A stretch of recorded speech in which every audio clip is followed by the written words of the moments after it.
Here's an interesting artifact, a Louis Vuitton bag. This bag probably costs about $5,000. It's a really nice bag. But isn't it curious that people who will pay several $1,000s for a bag will allow the manufacturer to put their logo, that LV, on the surface of an otherwise nice piece of leather? It's easy to be a little self-righteous about brands and think that we're immune to the power of brands. But with a little bit of self-awareness and reflection, I think we'll all realize that brands exert a lot of influence over us. In fact, here I am standing here with this shirt on that says Patagonia. And if I really am honest, I have to admit that I actually prefer wearing this shirt to the shirt that would not have the brand on it at all, or even worse, to the shirt that would just have the store brand on it, Eastern Mountain Sports. And how many of you, of us really, don't love the Apple brand and really enjoy being associated with that identity?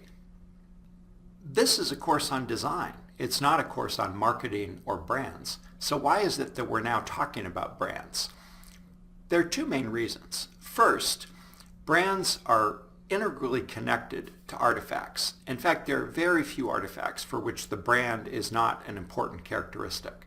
And secondly, brands themselves are artifacts, and so make for a very interesting domain in which to study design. And so for those two reasons, I want to spend a little time talking about brands and how to create brands. First of all, what are brands? Well, brands are an identifier of the source of an artifact. That word brand in English comes from Old Norse for the word to burn.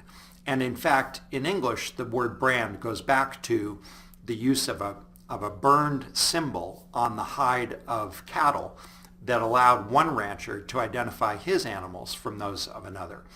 In fact, here's an example, or here's a display of the brands that are used in Mitchell County, Texas, to distinguish one herd of cattle or one rancher's cattle from those of another. They're pretty interesting symbols. They're kind of interesting in and of themselves. In other languages, the word brand, or the term that is used to refer to the notion of a brand, is often connected to the Latin root signum, and which is also interesting because, in fact, the word design also has its origins in the word signum, which stands for sign or mark or symbol in Latin. At their most fundamental level, brands distinguish one source of goods from another. They simply identify what organization, entity, or even individual provided the goods. But brands do much more than that. If all we were concerned with was identifying the source of an artifact, we could just simply use a code or a symbol or a sequence of letters or numbers. But I don't think too many people would be willing to pay $5,000 for a handbag that just had a little code on it. In practice, brands do much more. First, brands reduce search costs for consumers. That's kind of a fancy economics term, so let me say in practical terms what that's all about. Imagine going into a grocery store to buy a can of tomato paste. Here are a couple of alternatives that might be on the shelf, but the reality is there are probably 5 or 6 different brands of tomato paste. Now you could buy each one, taste them, and decide which one you prefer in order to make the best choice. But you probably have 100 things on your shopping list, and so if you did that for every one, that's going to take a lot of time and quite a bit of money. And so in order to reduce those so-called search costs, or those costs of making the right choice, we use brands. In fact, we look and say, oh, Contadina, that's a brand I recognize from other food products. I like the products that Contadina makes. I'm going to buy this one instead of this one because I don't know what this is going to be like. The reality, by the way, is this one's quite good, but it would take some effort in order to discern that for every one of the things that you buy. And so brands serve an important role to users in that they allow them to reduce search costs by relying on their choices based on an inference they make about the experience they've had with the brand in the past. Second, brands are themselves attributes of artifacts, and those brands carry with them meaning that is often useful or valuable to users. Now, one form of that meaning or association that brands carry with them is pure prestige. And so that brand, Louis Vuitton, that's largely a symbol of prestige.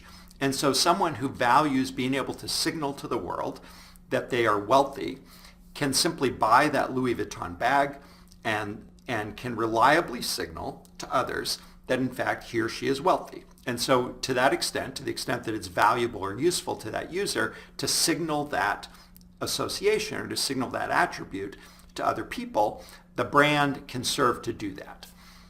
However, brands are used to signal other values other than pure prestige. Here's my friend Sean. Here's a photo of him climbing Aconcagua, which is the highest mountain in the Americas. It's almost 7,000 meters high. It's in the Andes.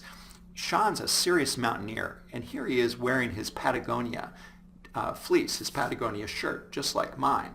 Now, I can't climb, or I won't climb, Aconcagua. In fact, I'm not a serious mountaineer like Sean, but I like that association. I like the association of being adventurous and of being an outdoors person, and so I'm willing to pay more for a product that has that association, that's brought to me via this brand, Patagonia, even though I myself won't actually go out and do that. And so the apparel company Patagonia goes to great lengths to both make sure that serious mountaineers like Sean have access to their goods, but also that in all of their marketing materials and all their communications to potential users, they reinforce this notion that Patagonia apparel is used for adventure and for exciting journeys in the outdoors. And again, if I'm really honest, I really have to admit that this kind of branding isn't really much different from that LV on the handbag. So brands are important. How do we design them? We start with the brand name. And in fact, creating brand names is going to be the focus of another module.